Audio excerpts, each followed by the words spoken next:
name Janko De Wega. I'm doing business management, concentration, logistics, and operation. So I'm going to talk about shower to shower under the goal, which is conduct business globally, where we have conducted research on different countries such as USA, China, India, and France, where I conducted research regarding technology, how those countries are coping up with technology, how they are coping up with culture, so in terms of business.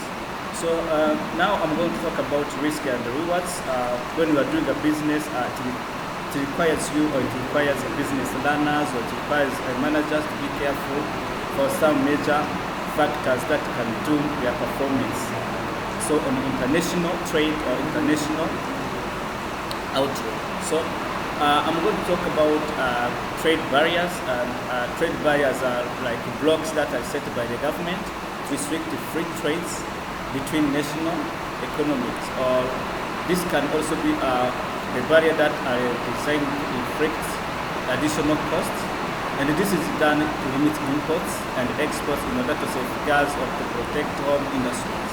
So the government can use tariff like to protect the growing industries. This tariff can be like a tax to protect home industries which are growing, and this can also be used to develop some economics, or also to sustain or to pop up those developing economics. So, but this mostly is used for the developed countries or advanced economies. So, trade barriers can affect the global market when like two nations are using like trade barriers against each other, and this can affect it because it leads to trade war, and this is costly to the importers and exporters. So this is like how it can affect negatively the international trade or global market. So the second one is tariff. This can be defined as a tax that is charged on the imported goods or imported goods. So for example, the government can set tariff where maybe they can set like 30% of tariff on imported airplanes. So this tariff shows like the percentage that have to be deducted or reflected on the imported airplane. So this tariff can also affect the global market as it leads to reduction of imports, and also there is growth home production where it also leads to growth of price, which means that when people are interested in buying home production, means that there should be rise of price, and again there should be something that importers or business learners can also care about is imports and exports.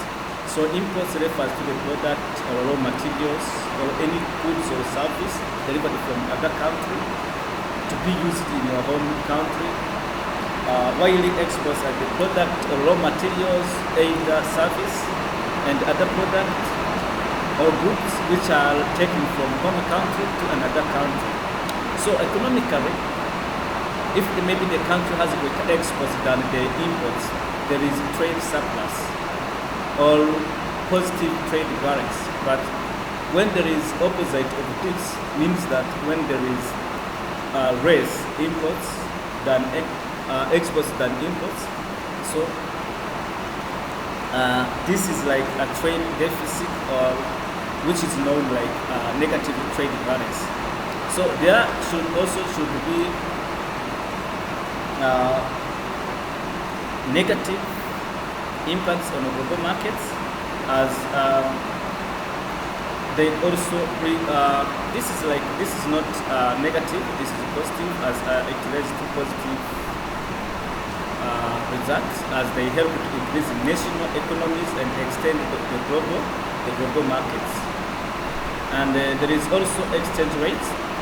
Exchange rates, this refers to the value of a country currencies in the concepts of another currency or another country currency. This means that the exchange rates show how much the clients can be in 1 unit of his country currency compared to another country's currency. So, for example, like today on 8th October 2021, USD, 1 USD is equal to 75.4 Indian rupee, and $1 US dollar is equal to 6.44 Chinese rupee. There's the Chinese currency called yuan, while the USD, 1 USD equals to 0.86 yellow. Yellow for friends. This can also affect the global market when the country's currency is weaker, because this makes imports more expensive, which means that if maybe, for example, in Rwanda, the currency is weak than maybe the currency of Uganda, the exports, means the products that are taken from Uganda to be sold in Rwanda are expensive, because the Rwanda's currency are weaker than Uganda's currency. So another thing is that trading partnership refers to the agreements between two people or parties that agrees to